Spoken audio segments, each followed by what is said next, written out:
So jumping right into it, 3 things that companies look for when hiring remote sales reps, with one of the first ones and a huge one being commitment to your standards.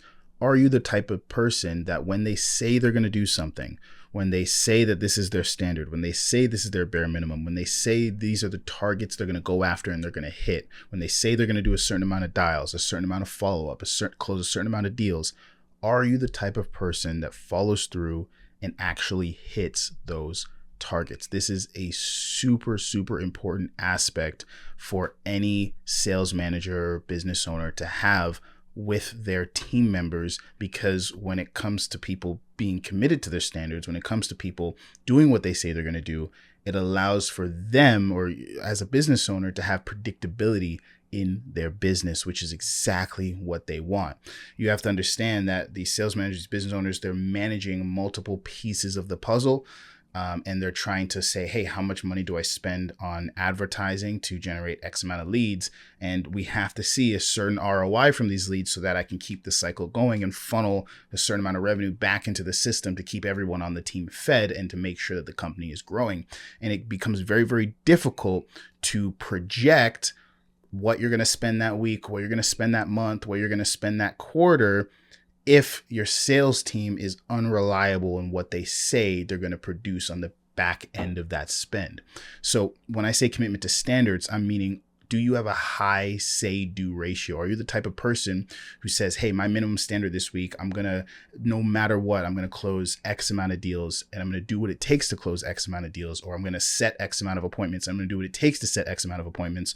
But my goal, hey, if once I hit that, I'm fine to smash and go past that. But no matter what, you can rely on me to at least produce this much. And then you go out and you do it repeatedly, which allows business owners to then say, cool, now every other piece of the puzzle can function properly, because I know that when Ty or Jacob or whatever says they're going to do this thing, they actually go out and do it. When they say, hey, we're going to generate 25 grand this week, we're going to generate 100 grand this week, they actually go out and do it. Therefore, they can take risks on the other end of the system of the architecture to actually help you make those numbers possible and keep the whole thing growing. So they want to see not only and this isn't even about being perfect, because at the end of the day, sometimes people miss projections.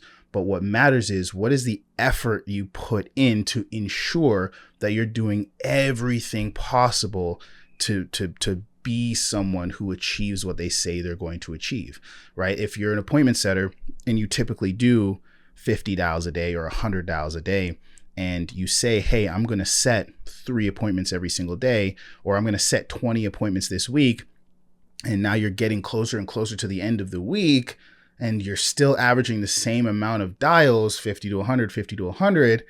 Now the end of the week's coming, and let's say you're off pace. You're not going to hit your target.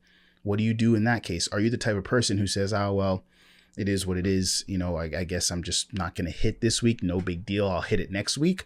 Or instead of doing 100 dials a day, do you up it to 150 dials a day to make sure that you at least hit your target or get as close to it as possible? I see all the time effort is rewarded in these scenarios.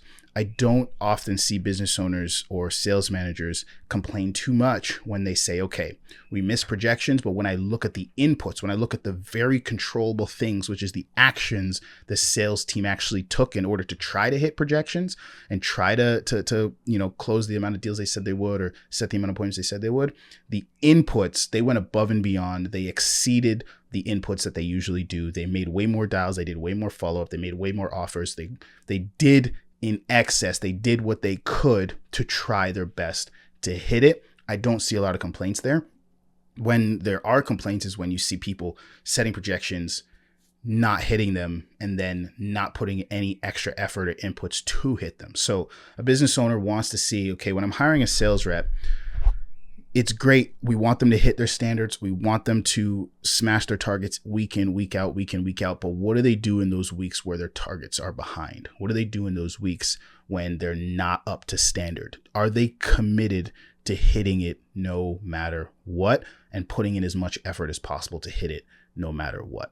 If they see that in you in the interview process, if they see that in you in your application, if you talk about that being a trait of yours, they will light up, because a lot of people don't talk about it, but it's something they really, really, really want to see. Second thing that they're looking for is communication skills. Overall, how do you communicate? And I say this a lot. I say this in a lot of videos because it is such an important aspect of the interview process, of your intro video, of every single interaction a business owner, recruiter, sales manager has with you. I hear it time and time again. They are assessing your ability to communicate. More importantly, they're assessing how confident are you in your communication? How coherent are you in your communication? How direct are you in your communication? How personable are you in your communication? Do you come across as awkward, rigid, weird? Do you come across as someone who's sure about what they're saying? Do you pause a lot, have a lot of ums and ahs, or do you say what you mean, say it directly, say it clearly, like you've actually thought about this before?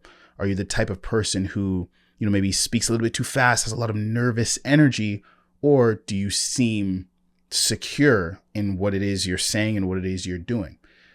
Overall, do you seem likable when you're talking? We've all had conversations with people where you're just like, this person's just not likable. I don't think they would be able to make a lot of friends. You know what I mean? Do you seem like, hey, I would enjoy just having a conversation with this person, just having a chat with this person?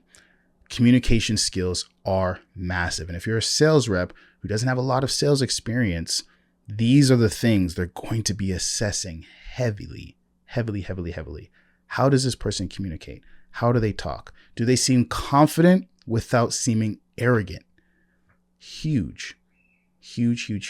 And thirdly, your assertiveness. How assertive are you? And assertiveness meaning, are you afraid of confrontation? Are you afraid of asking hard, direct questions? If you are, you probably will struggle to close deals.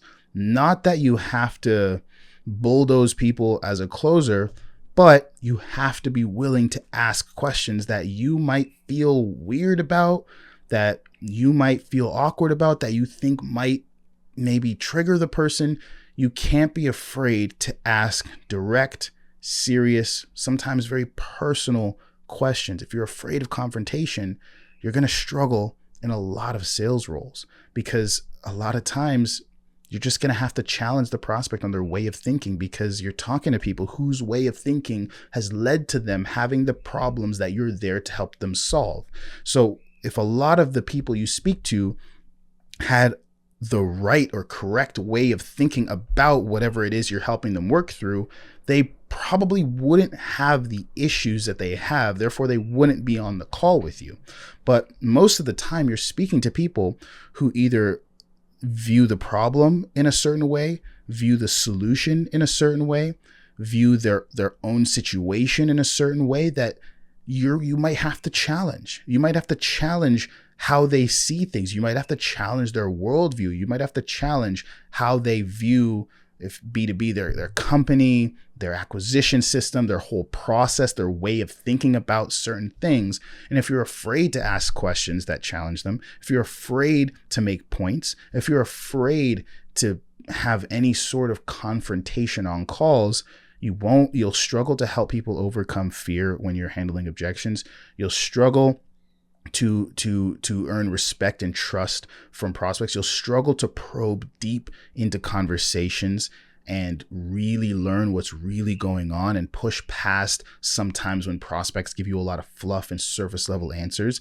If you only want to ask easy to ask questions that don't feel weird at any point or at any moment, these are things you're going to struggle with, and your close rate will reflect that. Your commissions will reflect that, and the ROI that you're able to bring to the company will reflect that as well. So business owners, when they see that in you, when they see a lack of assertiveness in the interview process, when they see a lack of confidence and communication skills when they're speaking to you, and when they see that maybe you don't have this sense of seriousness when it comes to your goals, your standards that you hold for yourself, when you don't have a history of achievement that you can quickly speak about and bring up from previous roles, be it sales roles or not, all of these things will make it so that you struggle to land offers.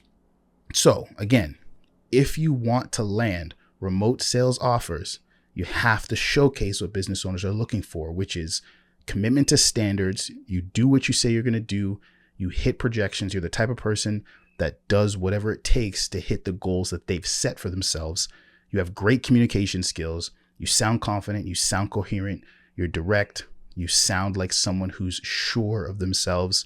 And 3, you have a level of assertiveness, meaning that you're not afraid to ask the hard questions. You don't fear or shy away from confrontation. You showcase those things in the interview process, you will land a lot more offers as a remote closer, as an appointment setter, in remote sales as a whole. Hopefully that helps. Hopefully you learned something from this video. There's lots of other things that they're looking for, which I'm going to be making more videos on if you guys like this type of content. If you want more training, some direct help when it comes to remote sales, when it comes to the interview process, when it comes to landing your first role, you can join my community. Link is down below. We've got over 5,000 sales reps in there right now as of this video. Jump in, get support. We do a free call every single Monday, and I'll see you guys in the next video.